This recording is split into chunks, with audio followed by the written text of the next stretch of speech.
Welcome to the class. This is Harshit Maurya. Today we will discuss about motion in one dimension. Now we start kinematics. Kinematics. It is the branch. Kinematics. It is the branch of mechanics that deals with the study of motion of objects without considering the cause of motion. यानी कि kinematics में हम लोग क्या देखने वाले हैं? हम लोग देखने वाले हैं मोशन. क्या देखने वाले हैं? मोशन. और हमको जानना है मोशन के बारे में कि मोशन होता क्या है, पर हमें उसका कॉज नहीं जानना. हमें ये नहीं जानना है कि उसका रीज़न क्या है. अब इस चीज़ को एक चीज़ और समझते हैं. ये जो हमारा काइनेमेटिक्स है, ये वर्ड आया कहाँ से? ये वर्ड आया कहाँ से है? ये वर्ड आया है ग्रीक वर्ड काइनेमा से. किससे आया है? ग्रीक वर्ड काइनेमा से. इस काइनेमा का मीन क्या होता है? इस काइनेमा का मीन होता है मोशन. क्या होता है? मोशन और मूवमेंट. क्या होता है? मोशन और मूवमेंट. ये जो हमारा काइनेमा है, इस ग्रीक वर्ड, इसका मीन्स क्या होता है? मोशन और मूवमेंट. और इसी से क्या बना है? काइनेमेटिक्स. क्या बना है? काइनेमेटिक्स. ये मैकेनिक्स की वो ब्रांच है जिसमें हम लोग किसी ऑब्जेक्ट के मोशन के बारे में क्या करते हैं? स्टडी करते हैं without considering the cause of motion. Without considering the cause of motion. ठीक है, चलिए अब हम आगे बढ़ते हैं इसमें और अपने टॉपिक पर पहुंचते हैं, जो कि हमारा टॉपिक है फ्रेम ऑफ रेफरेंस. अच्छा, one dimensional motion in one dimension को पढ़ने के लिए हमको हर एक चीज़ को समझना जरूरी. ठीक है, तो हम धीरे धीरे सारी चीज़ें लेकर के चलेंगे और फिर हर एक चीज़ को प्रॉपरली बेसिक तरीके से समझते चलेंगे. अगर कोई वीक स्टूडेंट है या बहुत मिडल स्टूडेंट है जो बहुत ज़्यादा, जिन्हें डर लगता है कि हम इतना कवर नहीं कर सकते, तो आप इस क्लास को जब आप प्रॉपरली देख रहे होगे, जब आप प्रॉपरली से पढ़ रहे होगे, तो मैं इतने बेसिक तरीके से आपको समझाऊंगा, इतने बेसिक एग्जाम्पल्स लेकर के आपको बताऊंगा कि आपको हर एक चीज़ समझ में आएगी. ठीक है, और अगर आपको नहीं समझ में आती तो आप हमको कमेंट करके बताएंगे, तो हम उसका फिर से उसका जो है उसमें थोड़ा सा सुधार करके आपको फिर नए तरीके से बताएंगे. ठीक है, पर मैं आपको इस बात की गारंटी दे सकता हूं, आपके अंदर का डर दूर हो जाएगा. ये जो काइनेमेटिक्स है, ये जो motion in one dimensional topics हैं, इनमें जो आपके अंदर डर है कि न्यूमेरिकल्स को लेके, पहले हम बेसिक चीज़ों को सीखते चलेंगे और धीरे धीरे हम इन सारी की सारी चीज़ों को बहुत आसानी से समझते चलेंगे. ठीक है बच्चों, बहुत बढ़िया. अब हम देखते हैं फ्रेम ऑफ रेफरेंस. तो सबसे पहले हम इसको समझते हैं और समझने के बाद हम इसको बाई विद द ग्राफ और विद द डायग्राम हम इसे क्या करेंगे? एक्सप्लेन करेंगे, ताकि ये आपके दिमाग में बहुत अच्छे से छप जाए. A frame of reference consists of coordinate system and the set of physical reference point that uniquely determine position and velocities of object in that frame.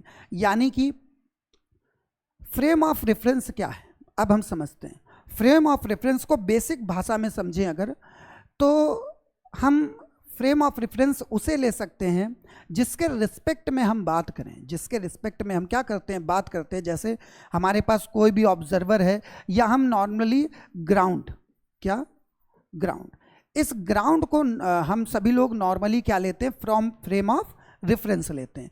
हम कहीं पर भी किसी चीज़ की बात करते हैं कि कोई मूव कर रहा है या कोई सिचुएटेड है, तो हम ग्राउंड को हमेशा क्या लेते हैं? एक फ्रेम ऑफ रेफरेंस की तरह क्या करते हैं? यूज़ करते हैं. तो वही यहाँ पर दिया गया है. Frame of reference consist of a coordinate system. ये क्या है? एक कोऑर्डिनेट सिस्टम है. ये एक कोऑर्डिनेट सिस्टम है जिसमें किसी रेफरेंस पॉइंट के अलोंग हम लोग चीज़ों को क्या करते हैं? बताते हैं. अब coordinate system X axis, Y axis और ये क्या है? Z axis. ये हो गया हमारा कोऑर्डिनेट सिस्टम. इसमें एक्स एक्सिस, वाई एक्सिस और जेड एक्सिस, यानी कि 3 डायमेंशनल कहीं पर भी कोई भी ऑब्जेक्ट अगर है तो वो 3 डायमेंशनल में कहीं पर भी हो सकता है. ठीक है, और इसमें हम कोई एक रेफरेंस पॉइंट लेंगे. क्या लेंगे? Reference point. और इसके अलोंग हम जिस भी चीज़ की बात करेंगे वो होगी हमारी फ्रेम ऑफ रेफरेंस के अलोंग. हमारी सारी की सारी चीज़ें, हमारी बातें होती चली जाएंगी. ठीक है, ये हो गया हमारा फ्रेम ऑफ रेफरेंस जिसके अलोंग हम चीज़ों को डिटरमाइन करेंगे, ठीक है। और एग्जाम्पल के तौर पर हम ग्राउंड को या जो हमारे सराउंडिंग चीज़ें होती हैं हम उनको फ्रेम ऑफ रेफरेंस क्या कर सकते हैं, कंसीडर कर सकते हैं। चलिए अब हम आगे चलते हैं और आ जाते हैं पोजीशन पर। कुछ काइनेमेटिक्स में कुछ पैरामीटर्स हैं। काइनेमेटिक्स में क्या है, कुछ पैरामीटर्स। इन पैरामीटर्स में मान लीजिए ये हमारा कुछ पैरामीटर्स ले लेते हैं, पैरामीटर्स ऑफ काइनेमेटिक्स। अब हमारे मेन पैरामीटर्स क्या हैं, मेन पैरामीटर्स हैं जैसे position, velocity, acceleration. Position, velocity, acceleration, ये हमारे क्या है, मेन पैरामीटर्स हैं। और इन्हीं पैरामीटर्स पर हम चीज़ों को क्या करेंगे, समझेंगे। तो सबसे पहला पैरामीटर हमारा क्या है, पोजीशन। सबसे पहला पैरामीटर क्या है, पोजीशन। अब इसे अगर हम डायग्राम से समझने की कोशिश करें तो हम क्या ले रहे हैं, हमने एक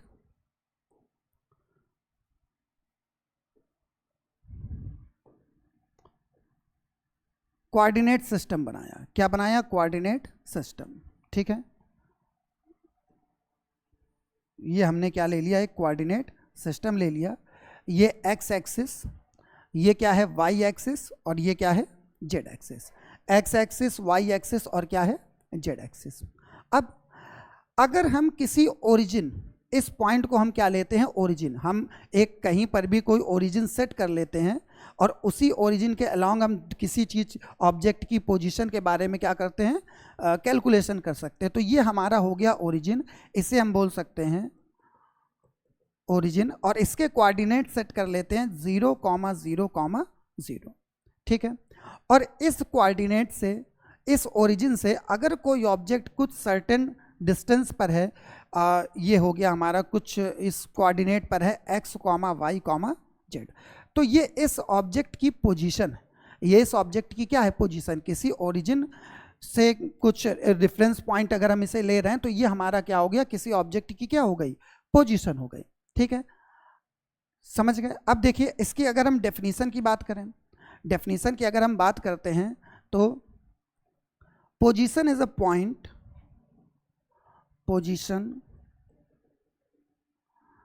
is a point where object is situated with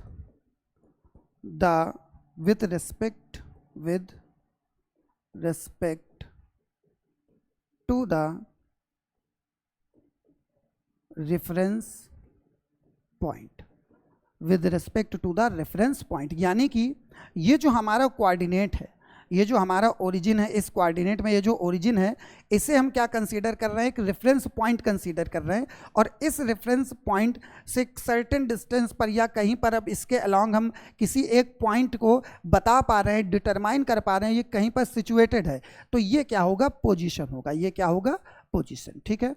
ये क्या होगा, पोजीशन। और हम लोग जितनी भी चीज़ें पढ़ रहे हैं, जैसे हमने पहले पढ़ा फ्रेम ऑफ रेफरेंस, फिर फ्रेम ऑफ रेफरेंस के बाद हम आ गए पोजीशन पर। अब आप आगे देखते जाएंगे ये सारी की सारी चीज़ें एक दूसरे से ही रिलेटेड हैं, ये सारी की सारी चीज़ें एक दूसरे से ही रिलेटेड है और आप लाइन बाय लाइन हर एक चीज़ को क्या है, समझते चले जाएंगे। अब हम पोजीशन के बाद आते हैं रेस्ट पर। किस पर आते हैं, पोजीशन के बाद रेस्ट पर। पोजीशन के बाद हम किस पर आ गए, रेस्ट पर। अब रेस्ट क्या है, इसके लिए भी हम थोड़ा सा कोऑर्डिनेट ले करके ही, कार्टेशियन प्लेन ले करके ही हम इसे क्या करते हैं, समझते हैं।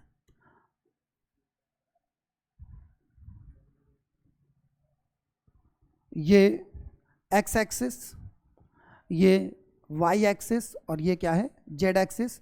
इस कोऑर्डिनेट को हमने ओरिजिन लिया है 0, 0, 0, यहाँ हम इसे ओरिजिन बोल रहे हैं।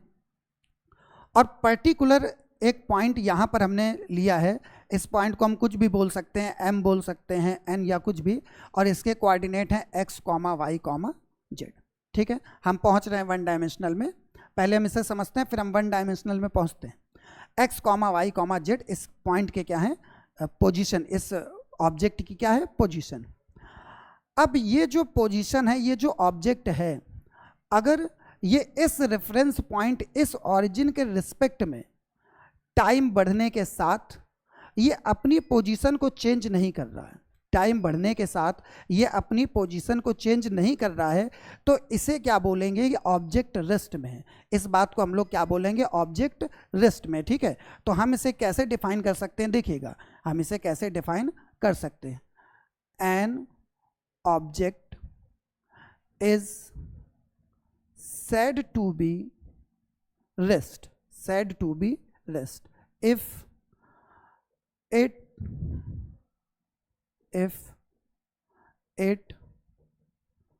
does not change position with respect to the reference point with the time passes। यानी कि कोई भी ऑब्जेक्ट हम उसे रेस्ट में कब बोल सकते हैं? हम उसे रेस्ट में तब बोल सकते हैं जब वो किसी रेफरेंस पॉइंट के रिस्पेक्ट में टाइम बढ़ने के साथ साथ अपनी पोजीशन को चेंज नहीं कर रहा है। इस बात को हम क्या बोलते हैं? ऑब्जेक्ट रेस्ट में है। इस बात को हम लोग क्या बोलते हैं? ऑब्जेक्ट रेस्ट में है। ठीक है, अब इसके लिए हम लोग एग्जाम्पल ले लेते हैं। क्या ले लेते हैं? एग्जाम्पल। कुछ एग्जाम्पल्स हम लोग लेते हैं।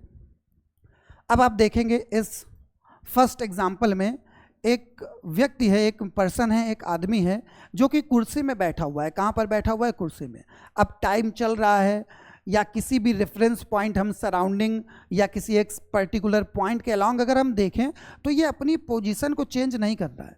ये आराम कर रहा है, विश्राम कर रहा है, बैठा हुआ है, तो ये अपनी पोजीशन को चेंज नहीं कर रहा है। इसे हम लोग बोलते हैं रेस्ट। क्या बोलते हैं?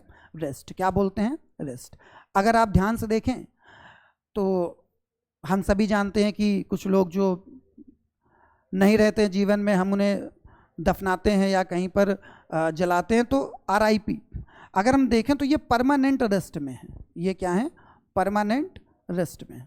ठीक है, और कोई भी व्यक्ति अगर बैठा हुआ है या अपनी जगह को चेंज नहीं कर रहा है, या कोई भी ऐसा ऑब्जेक्ट जैसे पहाड़ वगैरह हो गए, तो अगर आप उनको अपने सराउंडिंग के रिस्पेक्ट में देखें तो वो मूव नहीं करते, वो अपनी जगह फिक्स रहते। पेड़ पौधे, तो ये हमारे लिए क्या हो गया? रेस्ट। कुछ रियल लाइफ से रिलेटेड एग्जाम्पल हैं कि आप इस तरीके से समझ सकते हैं कि ये हमारे क्या है? रेस्ट में है। ये ऑब्जेक्ट क्या है? रेस्ट में है।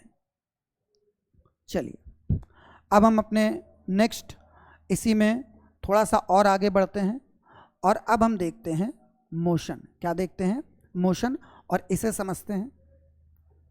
इसके लिए भी हम लोग पहले कार्टेशियन प्लेन में थोड़ा सा देखते हैं।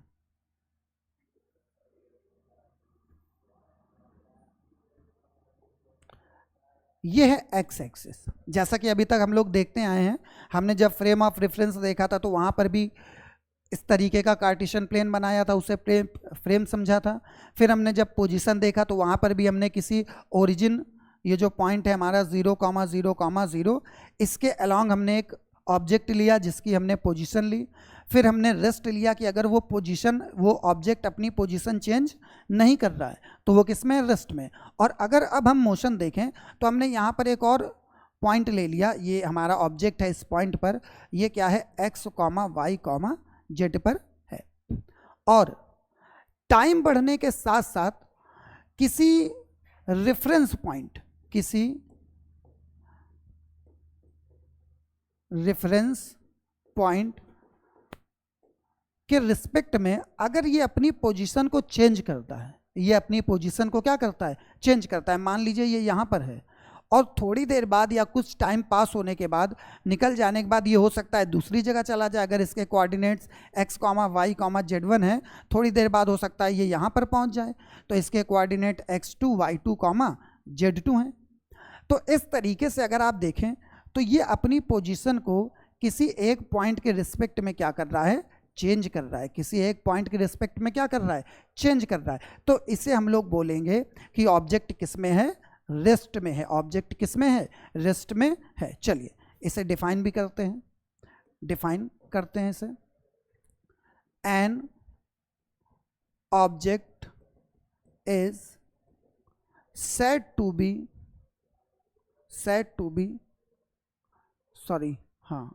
be motion. अगर देखिए बोलने में हो सकता है कभी कभार वर्ड्स कुछ अलग निकल जाते हैं, तो निकल जाएं तो उसके लिए देख लीजिएगा आप, बाकी इस पे फोकस करेंगे। यहाँ पर अगर कोई ऑब्जेक्ट अपनी किसी रेफरेंस पॉइंट के अलोंग अपनी पोजीशन को क्या कर रहा है, चेंज कर रहा है, तो उसे हम लोग क्या बोलते हैं, ऑब्जेक्ट किस में है, मोशन में है। ऑब्जेक्ट किस में है, मोशन में। तो an object is said to be motion if it changes its position with respect to reference point with the passage of time। With the passage of time, यानी कि कोई ऑब्जेक्ट किसी रेफरेंस पॉइंट के respect में अपनी position को क्या करे, चेंज करे, अपनी पोजीशन को बदल दे। तो इसे हम लोग क्या बोलते हैं कि वो ऑब्जेक्ट किस में है, मोशन में है। वो ऑब्जेक्ट किस में है, मोशन में है। ठीक है, इसे नोट करें बच्चों।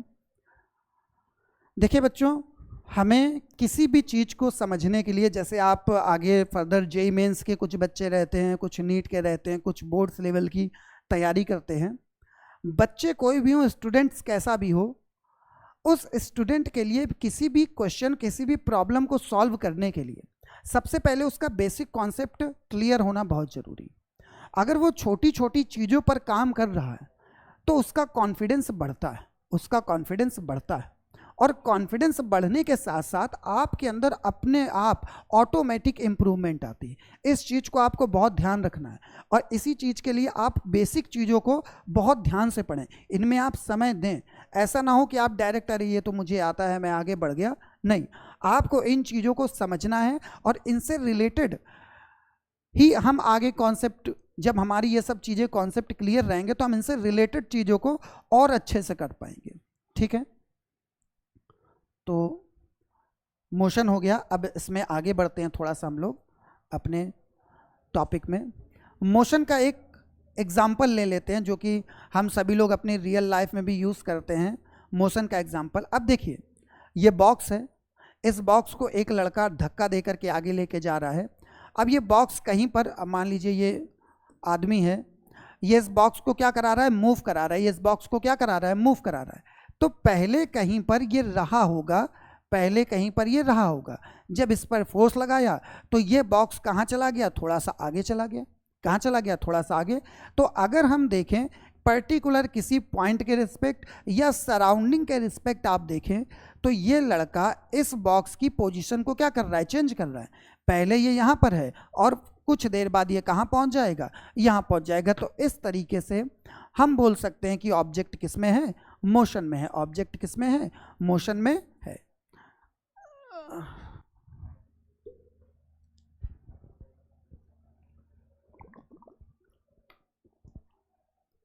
ऑब्जेक्ट किस में है, मोशन में है।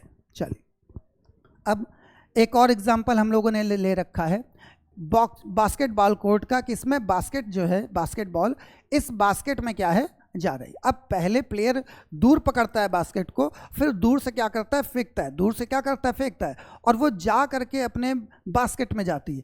तो ये भी क्या है, मोशन में। पर्टिकुलर टाइम और किसी रेफरेंस ऑफ, किसी पॉइंट ऑफ रेफरेंस के रिस्पेक्ट में ये अपनी पोजीशन को क्या कर रही है, चेंज कर रही। इसका मतलब ये बॉल भी किस में है, ये बॉल भी किस में है, मोशन में है। किस में है, मोशन में है। ठीक है, अब एक और एग्जांपल ले लेते हैं। Artificial satellites. ये क्या है? Artificial satellites. आर्टिफिशियल सैटेलाइट अर्थ के अराउंड क्या करती रहती हैं? रोटेट करती रहती हैं। क्या करती रहती हैं? रोटेट करती रहती हैं। और विद द टाइम और विद किसी रेफरेंस पॉइंट के अलोंग ये अपनी पोजीशन को क्या करती हैं? लगातार चेंज करती रहती हैं। तो इसे भी हम लोग क्या बोल सकते हैं? मोशन बोल सकते हैं। क्या बोल सकते हैं? मोशन बोल सकते हैं। ठीक है, हम लोगों ने कॉन्सेप्ट भी देखे और उनसे रिलेटेड एग्जाम्पल्स भी देखे, और ज़्यादातर एग्जाम्पल्स हम वही लेंगे जो रियल लाइफ रिलेटेड होंगे, जो रियल लाइफ रिलेटेड होंगे। ठीक है, चलिए आगे बढ़ते हैं। अब आते हैं हम अपने मेन टॉपिक पे, और इसके समझने के पहले हम लोगों ने कई सारी चीज़ों को समझा, और अब हम पढ़ रहे हैं वन डायमेंशनल मोशन या फिर मोशन इन 1D। क्या देख रहे हैं? वन डायमेंशनल मोशन या फिर मोशन इन 1D। अब इसके पहले मैंने आपको कार्टेशियन प्लेन्स क्यों समझाए, और अब यहाँ पर हम इसका क्या यूज़ करने वाले हैं देखिएगा। सबसे पहले हम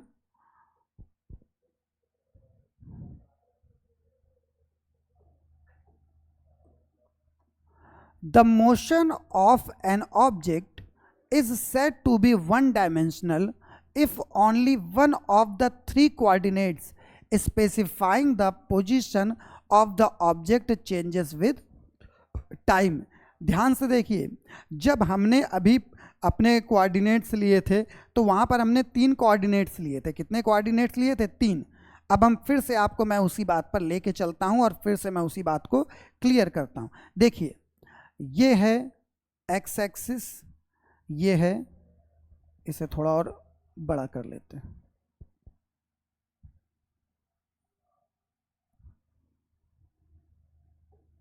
ये है एक्स एक्सिस, ये है वाई एक्सिस और ये है जेड एक्सिस। ये हमारा एक ओरिजिन पॉइंट है। ये क्या है? Origin point. इसके कोऑर्डिनेट्स हो सकते हैं 0,0,0 या जो भी हम ओरिजिन सेट कर लें उसी के अराउंड हम लोग बात करेंगे। तो जिसे हम ओरिजिन सेट करेंगे वो हमारा रेफरेंस पॉइंट हो जाएगा। अब यहाँ पर हमने एक पॉइंट लिया ए। क्या लिया? ए। इसके कोऑर्डिनेट्स रहे होंगे x1, y1, z1, x1, y1 और z1। टाइम बढ़ने के साथ, टाइम पास होने के साथ, यानी आगे बढ़ने के साथ, पर्टिकुलर किसी रेफरेंस पॉइंट के रिस्पेक्ट में अगर ये ऑब्जेक्ट अपनी पोजीशन को चेंज करता है, मोशन में आता है, सपोज दैट वो यहाँ पे आ गया।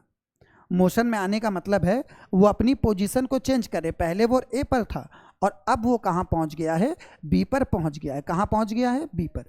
ठीक है, ये रेफरेंस पॉइंट है। इस रेफरेंस पॉइंट के रिस्पेक्ट में, इस रेफरेंस पॉइंट के रिस्पेक्ट में पहले वो ए पॉइंट पे था और अब कहाँ पहुँच गया है? बी पॉइंट पर पहुँच गया है। उसने अपनी पोजीशन को चेंज किया है, पर जो भी कोऑर्डिनेट्स चेंज हो रहे हैं वो पर्टिकुलर किसी एक एक्सिस में ही चेंज हो। यानी कि अगर यहाँ पर x1, y1, z1 था तो कोऑर्डिनेट्स चेंज होकर क्या हो? x2, y1, z1। यानी कि जो भी चेंजमेंट आया है वो पर्टिकुलर एक एक्सिस यानी कि एक डायरेक्शन में ही आया है। वो पर्टिकुलर एक x1 यहाँ पर और x2 यहाँ पर, y1 z1 यहाँ, y1 z1 यहाँ। यानी कि y1 और z1, y एक्सिस और z एक्सिस की पोजीशन में कोई चेंज नहीं हुआ है। पोजीशन किस में चेंज हुई है? x एक्सिस में। ये x1 और ये क्या है? x2। यहाँ पर x के कोऑर्डिनेट्स क्या हैं? चेंज हो गए हैं। इसे हम बोलते हैं वन डायमेंशनल मोशन। क्या बोलते हैं? One dimensional motion. या फिर हम ऐसा भी कर सकते हैं, इसके लिए हम दूसरा एग्जाम्पल भी ले लेते हैं। एक बार y एक्सिस के लिए ले लेते हैं। सपोज दैट ये कोऑर्डिनेट y, ये है x और ये है z। ये हमारा क्या हो गया? x एक्सिस, ये हो गया y एक्सिस, ये हो गया z, और यहाँ पर कहीं ऑब्जेक्ट था x, y, z पर। ये हो गया x1, y1 और ये क्या हमने क्या ले लिया? z1। हो सकता है वो x एक्सिस और z एक्सिस के कोऑर्डिनेट्स में चेंज ना हो, सिर्फ y में चेंज हो। यानी कि अगर वो थोड़ी देर बाद यहाँ आ गया पर इसके कोऑर्डिनेट्स x1 और फिर क्या है y2 और z1। तो इसे भी हम लोग क्या बोलेंगे, वन डायमेंशनल मोशन। क्या बोलेंगे, वन डायमेंशनल मोशन, क्योंकि जो भी हमारा चेंजमेंट हो रहा है वो किसी एक डायरेक्शन में ही चेंज हो रहा है, किसी एक डायरेक्शन में ही क्या हो रहा है, चेंज हो रहा है। इस बात को हम लोग बोलेंगे one dimensional motion. I hope कि आप लोगों को ये जो वन डायमेंशनल मोशन का कॉन्सेप्ट है बहुत बेहतरीन तरीके से समझ में आया होगा, क्योंकि ये जो हमारा तरीका है ये बहुत अच्छा तरीका है समझने के लिए, ये समझने के लिए बहुत अच्छा तरीका है। ठीक है, ऐसे ही हम लोग इसे किस में कर सकते हैं, जेड एक्सिस में भी कर सकते हैं, वन डायमेंशनल मोशन को जेड एक्सिस में भी देख सकते हैं। ठीक है, ठीक है, यहां तक उम्मीद करते हैं बहुत बेहतरीन तरीके से आपको कॉन्सेप्ट समझ में आ रहा है। और हम लोगों को बेसिक चीज़ों को लेकर के जो चलना है, उन्हीं बेसिक चीज़ों से हम अपने कितने बड़े बड़े क्वेश्चंस को बहुत आसान तरीके से सॉल्व करेंगे ये हम देखेंगे। हमें यही देखना है, हमको अपना बेसिक कॉन्सेप्ट छोड़ना नहीं। ठीक है, चलिए अब हम आगे बढ़ते हैं।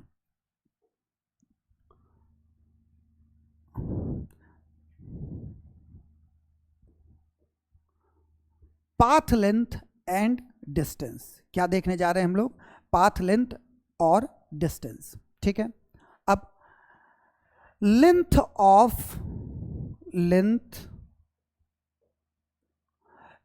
Of total path travels by a body during its motion is called distance, is called distance. Suppose that हमने यहां पर एक ऑब्जेक्ट लिया, ये ऑब्जेक्ट जिसका मास m है पर्टिकुलर किसी a पॉइंट पर है, कहाँ पर है, किसी a पॉइंट पर है, और ये सर्टेन टाइम बाद, कुछ टाइम चलने के बाद इसमें मोशन आया, इसने अपनी पोजीशन को चेंज किया, पोजीशन को चेंज करने के बाद ये कहाँ पहुँचा, b पॉइंट पर पहुँचा, कहाँ पहुँचा, b पॉइंट पर पहुँचा, और फिर इसने अपना मोशन जारी रखा और कहाँ पहुँचा, ये सी पॉइंट पर पहुँच गया, या इसी तरीके कंटिन्यू रहते रहते ये कहाँ पहुँच गया, डी पॉइंट तक पहुँच गया।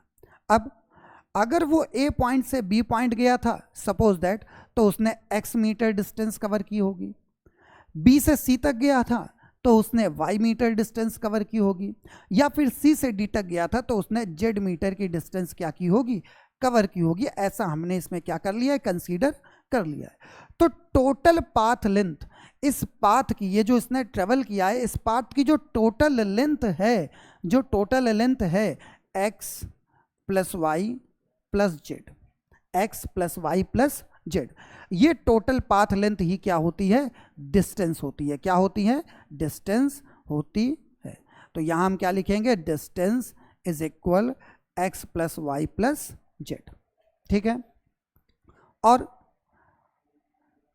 जब भी हम इसे कैलकुलेट करते हैं तो हम इसकी यूनिट, अच्छा यूनिट किस में है, मीटर में, किस में है, मीटर में। एसआई यूनिट जो है डिस्टेंस की वो क्या है, मीटर, क्या है, मीटर। ठीक है, और मेज़र किलोमीटर में, माइल्स में, सेंटीमीटर में, बहुत तरीके से मेज़र कर सकते हैं, पर एसआई यूनिट क्या है, मीटर। और अगर इसके डायमेंशन की बात करें तो डायमेंशनल फॉर्मूला इसका क्या हो जाएगा, एल, क्या हो जाएगा, एल, क्योंकि एल लेंथ के लिए हम लोग यूज करते हैं। ठीक है, तो ये हो गया हमारा डिस्टेंस। अब इसमें एक पॉइंट जो बच रहा है, ये जो फिजिकल क्वांटिटी है, जो हमारी डिस्टेंस फिजिकल क्वांटिटी है, ये कैसी फिजिकल क्वांटिटी है, स्केलर है, वेक्टर है, क्या है, ये है स्केलर, ये क्या है, स्केलर क्वांटिटी, ये क्या है, स्केलर क्वांटिटी। क्यों है स्केलर क्वांटिटी, क्योंकि सिर्फ और सिर्फ मैग्नीट्यूड के बारे में ही ये बताता है कि एक्स मीटर है, वाई मीटर है, जेड मीटर है, क्या है, यहाँ कहीं भी डायरेक्शन के बारे में बताया नहीं गया है, इसलिए ये डिस्टेंस क्या होती है, स्केलर क्वांटिटी। डायमेंशनल फार्मूला क्या होता है, एल, एसआई यूनिट क्या है, मीटर, और टोटल पाथ लेंथ हमारी क्या हो जाएगी, डिस्टेंस हो जाएगी। ठीक है, यहाँ तक कॉन्सेप्ट सभी का क्लियर है, यहाँ तक सभी का concept clear.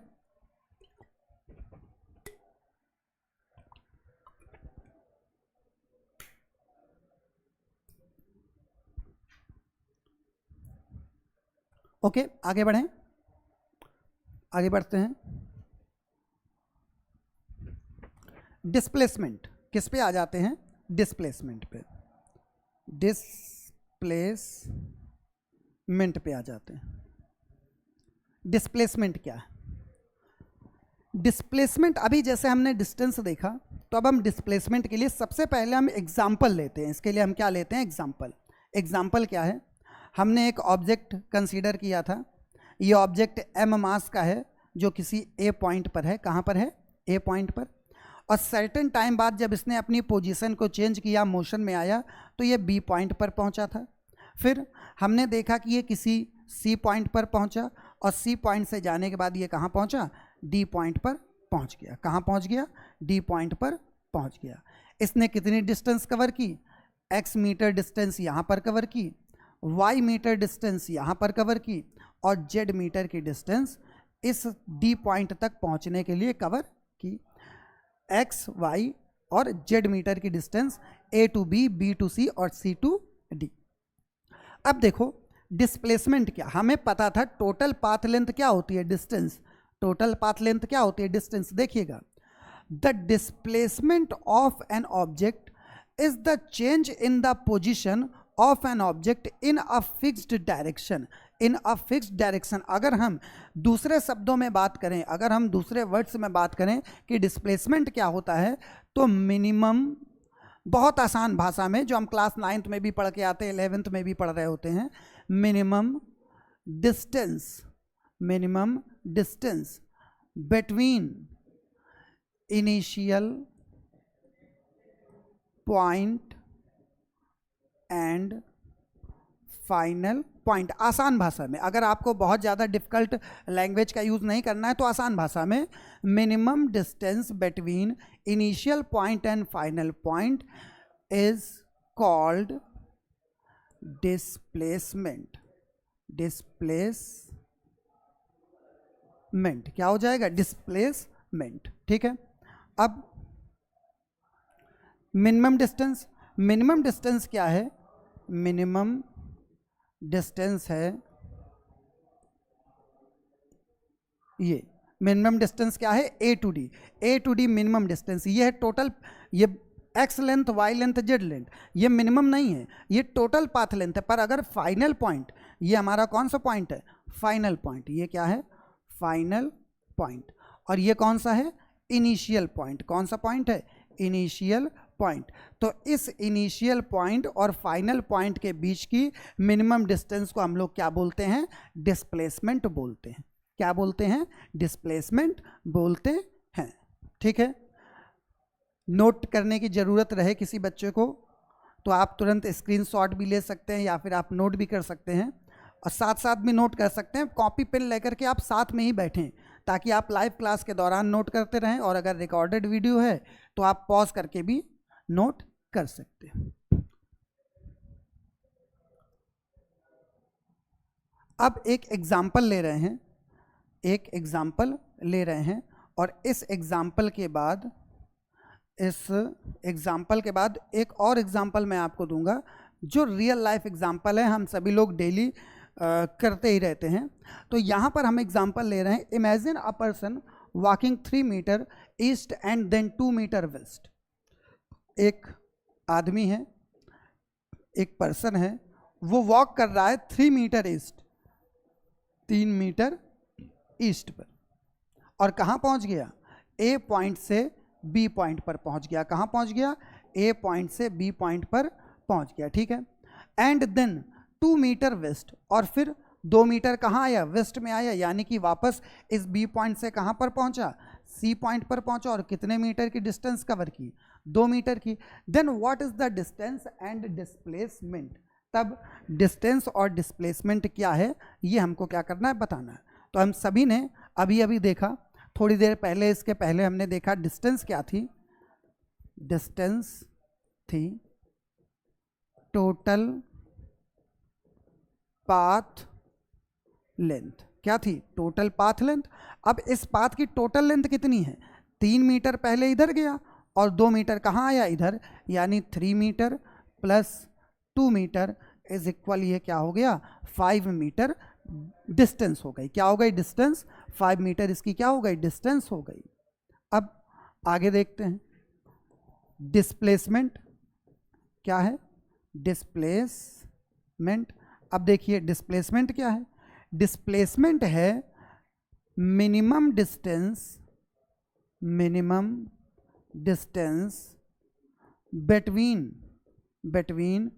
Initial point and final point, initial point and final point. अब देखो इनिशियल पॉइंट ये था ए, यहां से गया 3 मीटर ईस्ट, फिर वेस्ट पे कितना आया 2 मीटर, कितना आ गया 2 मीटर, तो 3 इधर गया 2 इधर आया, कितना बचा 1 मीटर। तो मिनिमम डिस्टेंस फाइनल पॉइंट क्या है सी, और इनिशियल पॉइंट क्या है ए, ए और सी की जो मिनिमम डिस्टेंस है वो कितनी है 1 मीटर। यानी कि डिस्प्लेसमेंट हमारा क्या बन गया, डिस्प्लेसमेंट हमारा बन गया 1 मीटर। ये हो गया डिस्प्लेसमेंट, और डिस्टेंस हमारी क्या हो गई 5 मीटर, डिस्टेंस हमारी क्या हो गई 5 मीटर। ठीक है, जल्दी से नोट करें। आप सभी बच्चों से एक रिक्वेस्ट है, जैसे मैं क्वेश्चन दिया करूं और अगर मैं ध्यान नहीं दे रहा हूं या मैं वैसे अक्सर तो मैं आपको बोलूंगा कि आप इस क्वेश्चन को पहले पॉज कर लें वीडियो को, फिर पहले आप खुद से ट्राई करें, और अगर नहीं होता है फिर आप देखें। तो आप अक्सर ऐसा किया करें, जैसे ही मैं क्वेश्चन दूं, मैं बोलूं या ना बोलूं, पर आप एक बार उसे पॉज करके क्वेश्चन को पहले खुद से ट्राई करोगे, ठीक है। और जब बन जाता है तो ठीक है, नहीं बनता है तो फिर आप उसको आगे कंटिन्यू करोगे।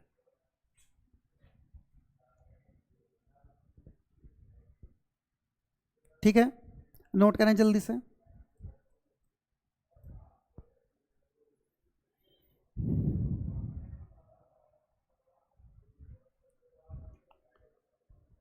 अब एक क्वेश्चन जो मैं आपको देने जा रहा हूं आपके लिए, वो एक होम, अच्छा इसके पहले मैं आपको एक और एग्जांपल दे देता हूं, रियल लाइफ एग्जांपल, जो कि आप सभी लोग जानते हैं। हम सभी लोग, हम जितने भी स्टूडेंट अक्सर इस एग्जांपल से बहुत परिचित हैं, स्टूडेंट्स और टीचर्स सभी लोग। सपोज दैट हमारा ये घर है, होम, ये हमारा होम। हम मॉर्निंग में उठते हैं, उठने के बाद हम सभी लोग जाते हैं, कहाँ जाते हैं स्कूल, कहाँ जाते हैं स्कूल। तो हम अपने घर से कहाँ जाते हैं, स्कूल जाते हैं, कहाँ जाते हैं स्कूल, ठीक है। अब हो सकता है किसी की स्ट्रेट पाथ पर स्कूल पड़ जाता हो, कहीं किसी का स्कूल थोड़ा आगे जा कर के, कहीं मुड़ करके किसी रास्ते से स्कूल जाते हो, तो हम स्कूल जा रहे हैं। तो अगर आप बहुत ध्यान से देखें तो स्कूल और घर के बीच में कई सारे पॉइंट्स आते हैं, कि कहीं पर कोई दुकान है, कोई साइकिल स्टैंड है, या कहीं कोई मंदिर है। तो ऐसा होकर के हम लोग कहाँ जाते हैं, स्कूल जाते हैं। तो हम अगर देखें तो स्कूल जाने के लिए हम अपने आप को ऐसे मान सकते हैं कि कुछ डिस्टेंस हम कहाँ तक गए, साइकिल स्टैंड तक गए, कुछ डिस्टेंस फिर हम कहाँ गए, टेम्पल तक गए, फिर हम कहीं पर बीच में लाइब्रेरी मिल गई या कोई दुकान मिल गई, वहाँ तक गए, और उसके बाद हम कहाँ पहुँचे, स्कूल पहुँचे। कहाँ पहुँचे, स्कूल। अब जब स्कूल से लौट रहे होते हैं, कहाँ लौट रहे होते हैं, स्कूल से जब शाम को घर लौट रहे होते हैं, सबसे पहले जैसे ही छूटे तो चले गए मोमोज की दुकान में। क्या लेने चले गए, चाइनीज़ मोमो लेने चले गए। फिर मोमो लेने के बाद हम कहीं और घूमने लग गए, बैग वैग उतार के मझाने लगे, बारिश होने लगी, घूमने लगे। फिर हम चले गए टेम्पल की तरफ, फिर वहाँ से आए अपने किसी पॉइंट तक, फिर हम चले गए किसी पार्क में, कहाँ चले गए, पार्क में, और फिर वापस हम धीरे धीरे ऐसे करके घर आ गए। तो ये एक बहुत ही ऐसा एग्जाम्पल है जिसे हर बच्चे करते हैं, हम भी करते थे, आप भी करते हैं। साइकिल से अगर जा रहे हैं तो 2-3 रास्ते घूम के जाते हैं। तो इस तरीके से आप देख सकते हो स्कूल और घर के बीच में जो मिनिमम डिस्टेंस है, स्कूल और घर के बीच में क्या है, मिनिमम डिस्टेंस, उसे हम लोग क्या बोल सकते हैं, डिस्प्लेसमेंट। क्या बोल सकते हैं, डिस्प्लेसमेंट। और जब भी हम कहीं किसी और रास्ते से घूम के पहुंचते हैं घर, तो इस टोटल पाथ को हम लोग क्या बोलते हैं, टोटल पाथ लेंथ को क्या बोलते हैं, डिस्टेंस बोलते हैं। क्या बोलते हैं, डिस्टेंस बोलते हैं। तो ये एक बहुत बेहतरीन एग्जाम्पल है हम सभी के लिए। एक क्वेश्चन, ये आप सभी के लिए होमवर्क है, इसे आप जरूर से जरूर करेंगे, इसे आप जरूर से जरूर करेंगे। और होमवर्क ये ऐसा है कि थोड़ा सा सर्कुलर फॉर्म में दिया गया है, सर्कुलर पाथ के लिए दिया गया है, पर एक बार आप इसे ट्राई करेंगे, ठीक है। एक बार आप इसे क्या करेंगे, ट्राई करेंगे, और कैसे ट्राई करेंगे वो भी मैं बता दे रहा हूँ। आप इसमें एक सर्कुलर पाथ कंसीडर करें, और अ boy running around a circular path of radius 84, ये क्वेश्चन में दिया गया। पहले मैं क्वेश्चन एक बार पढ़ देता हूँ, फिर आपको इसे अपने घर में ट्राई करना है। A boy running around a circular path of radius 84 metre, एक 84 रेडियस का 84 मीटर का एक सर्कुलर पाथ है, इस पर एक बॉय क्या कर रहा है, रनिंग कर रहा है। Calculate the distance and displacement after 2.5 round, यानी कि एक राउंड कंप्लीट करने पर, एक राउंड कंप्लीट करने पर, फिर दूसरा राउंड कंप्लीट करने पर, और फिर 2.5 यानी कि 2.5 राउंड। यहाँ से अगर ये इनिशियल पॉइंट था, ये क्या था, इनिशियल पॉइंट, तो ये हमारा क्या है, फाइनल पॉइंट। और 2.5 राउंड कंप्लीट करने पर टोटल डिस्टेंस क्या होगी और टोटल डिस्प्लेसमेंट क्या होगा, ये आपको क्या करना है, कैलकुलेट करना है। ये आपको क्या करना है, कैलकुलेट करना है। ठीक है, ये आपके लिए होमवर्क है, ये आपके लिए होमवर्क है। ठीक है, चलो अब हम थोड़ा सा इससे आगे बढ़ते हैं और आ जाते हैं स्पीड पर। किस पर आ जाते हैं, स्पीड पर आ जाते हैं।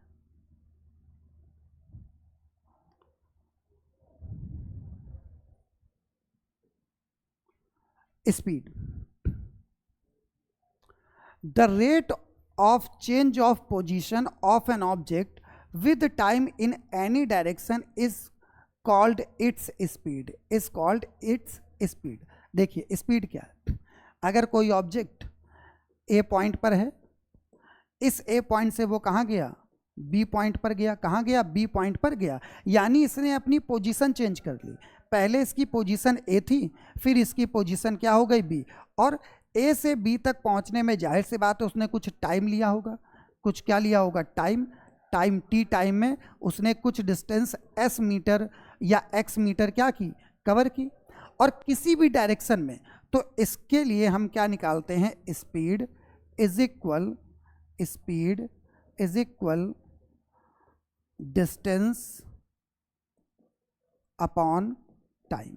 क्या निकालते हैं, डिस्टेंस अपॉन टाइम। अब ये जो स्पीड, ये डिस्टेंस एक स्केलर क्वांटिटी है, टाइम भी क्या है, एक स्केलर क्वांटिटी। तो जो स्पीड हमारी निकल के आएगी वो भी क्या होगी, speed is a scalar, speed is a scalar quantity, speed is a scalar quantity. अगर हम यूनिट की बात करें, किसकी बात करें, यूनिट की, तो डिस्टेंस की यूनिट क्या होती है, मीटर, और टाइम की यूनिट क्या होती है, सेकंड। डिस्टेंस की एसआई यूनिट मीटर और डिस्टेंस की टाइम की एसआई यूनिट सेकंड, यानी इसकी जो यूनिट बन के आएगी, यूनिट क्या बन के आएगी, मीटर पर सेकंड। क्या बन के आएगी, मीटर पर सेकंड। और अगर डायमेंशनल फॉर्मूले की बात की जाए, डायमेंशनल फॉर्मूले की बात की जाए तो हमारे लिए क्या बन के आएगा, मीटर पर सेकंड, यानी कि लेंथ अपॉन में टाइम। क्या बन के आएगा, लेंथ अपॉन में टाइम, जिसे हम लोग क्या बोल सकते हैं, एल टी माइनस वन। ये टी कहाँ जाएगा, ऊपर, तो ये क्या बन जाएगा, एल टी माइनस वन। ये क्या बन जाएगा, एल टी माइनस वन। और फिर इसके बाद हम स्पीड में कुछ चीज़ें और पढ़ेंगे, जैसे एवरेज स्पीड। इसमें हम लोग कुछ चीज़ें और पढ़ेंगे, इसके पार्ट्स पढ़ेंगे, जैसे average speed, uniform speed, non uniform speed. ये सारे के सारे टॉपिक स्पीड और वेलोसिटी हम अपने नेक्स्ट लेक्चर में पढ़ेंगे। ठीक है, स्पीड के पार्ट्स भी पढ़ेंगे, फिर हम वेलोसिटी पढ़ेंगे, वेलोसिटी की भी डिफरेंट टाइप्स ऑफ वेलोसिटीज़ पढ़ेंगे, फिर हम एक्सेलरेशन को भी पढ़ेंगे, और फिर बहुत बेहतरीन अच्छे अच्छे क्वेश्चंस भी लगाएंगे, बहुत बेहतरीन अच्छे अच्छे क्वेश्चंस भी हम लोग क्या करेंगे, लगाएंगे। तो सबसे पहले तो ये रही आज की हमारी क्लास, ये रही आज की हमारी क्लास। ठीक है, अब इस पूरी क्लास में हमने ओवरऑल क्या पढ़ा, हमने ओवरऑल क्या पढ़ा, एक क्विक रिवीजन हमें करना चाहिए कि हमने इस पूरी क्लास में हमने क्या क्या इसमें पढ़ा है। तो सबसे पहले हमने कहाँ से स्टार्ट किया था, काइनेमेटिक्स से। कहाँ से स्टार्ट किया था, काइनेमेटिक्स से। और हमने समझा कि काइनेमेटिक्स का मतलब क्या होता है, मूवमेंट या फिर मोशन। क्या होता है? मूवमेंट या फिर मोशन। और इसमें हम लोग स्टडी करते हैं मोशन की। किसकी स्टडी करते हैं? मोशन की, without consideration of causes of motion. फिर हमने देखा frame of reference. Frame of reference एक ऐसा फ्रेम जिसके रिस्पेक्ट में हम किसी दूसरे पॉइंट की पोजीशन, रेस्ट और उसके मोशन को बता सकें, ऐसे इसको हम लोग क्या बोलते हैं? Frame of reference. ये क्या होता है? एक सेट होता है। ये क्या होता है? सेट होता है। कोऑर्डिनेट सिस्टम और रेफरेंस पॉइंट का क्या होता है? एक सेट होता है। फिर हमने देखा पोजीशन के बारे में, ओरिजिन और ओरिजिन से के रिस्पेक्ट में कोई एक पॉइंट जो कि किसी ऑब्जेक्ट के लिए एक, जहाँ पर कोई ऑब्जेक्ट सिचुएटेड है, उस पॉइंट की जो लोकेशन है उसे हमने क्या बोला? पोजीशन बोला। फिर पोजीशन के बाद हमने देखा अगर पर्टिकुलर रेफरेंस पॉइंट के रिस्पेक्ट में ये अपनी पोजीशन को चेंज नहीं कर रहा है तो इसे हम लोग क्या बोलते हैं? रेस्ट बोलते हैं। क्या बोलते हैं? रेस्ट बोलते हैं। रेस्ट यानी कोई भी ऑब्जेक्ट जो किसी रेफरेंस पॉइंट के अराउंड अपनी पोजीशन को चेंज न करे। फिर हमने देखा मोशन। जब किसी रेफरेंस पॉइंट के अलोंग कोई ऑब्जेक्ट अपनी पोजीशन को क्या करे? चेंज करे, तो इस बात को हम लोग क्या बोलते हैं? मोशन बोलते हैं। क्या बोलते हैं? मोशन बोलते हैं। और मोशन का एक लाइव एग्जांपल भी हम लोगों ने, रियल लाइफ से रिलेटेड एग्जांपल भी हमने देख लिया। अच्छा देखिए, मैं भी क्या कर रहा हूँ? मूव कर रहा हूँ। तो पर्टिकुलर अगर इस डिजिटल बोर्ड को रेफरेंस पॉइंट ले लूँ तो मैं क्या कर रहा हूँ? मूव कर रहा हूँ। पर अगर आप ध्यान से देखें तो आपके मोबाइल या आपके लैपटॉप में मैं उसी जगह हूँ, पर्टिकुलर एक ही जगह में हूँ। मैं वहाँ की उसके रिस्पेक्ट में मैं मूव नहीं कर रहा मोबाइल के रिस्पेक्ट में, पर डिजिटल बोर्ड के रिस्पेक्ट में मैं क्या कर रहा हूँ? मूव कर रहा हूँ। फिर हमने देखा वन डायमेंशनल मोशन। हमने क्या देखा? वन डायमेंशनल मोशन, यानी कि पर्टिकुलर किसी एक एक्सिस में, किसी एक कोऑर्डिनेट्स में ही क्या हो? चेंजमेंट हो। इसके लिए हमने क्या समझा? One dimensional motion. फिर हमने देखा डिस्टेंस। डिस्टेंस क्या होगा? Total path length. डिस्टेंस क्या होगा? टोटल पाथ लेंथ एक स्केलर क्वांटिटी है। एसआई यूनिट इसकी क्या होती है? मीटर। क्या होती है? मीटर। किससे रिप्रेजेंट करते हैं डायमेंशनल फॉर्मूला? एल से।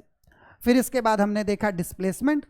Minimum distance between initial point and final point is called displacement and it is a vector quantity. ये क्या है? Vector quantity. एसआई यूनिट इसकी क्या होगी? मीटर। और डायमेंशनल फॉर्मूला क्या होगा? एल। पर ये क्वांटिटी कौन सी है? वेक्टर क्वांटिटी है। फिर इसके बाद हमने एक क्वेश्चन लिया, एक एग्जाम्पल लिया, उस एग्जाम्पल को समझा स्टूडेंट्स के लिए होम, घर और बाजार के रिस्पेक्ट में। फिर हमने क्या देखा? एक क्वेश्चन, ये आपके लिए होमवर्क है, आप सभी लोग इसको ट्राई करेंगे। फिर लास्ट में हमने किसको समझा? स्पीड को समझा। स्पीड क्या होती है? डिस्टेंस अपॉन में टाइम। ये कैसी क्वांटिटी है? एक स्केलर क्वांटिटी है। यूनिट क्या है? मीटर पर सेकेंड। और डायमेंशनल फार्मूला क्या बन के आएगा?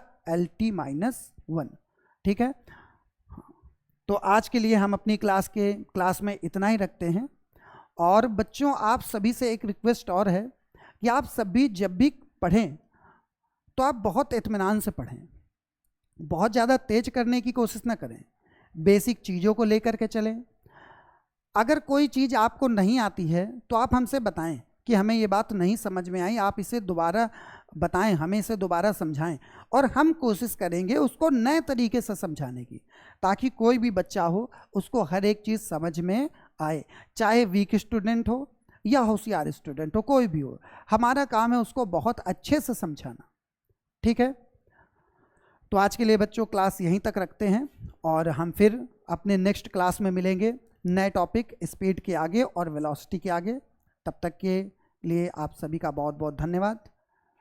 Good bye.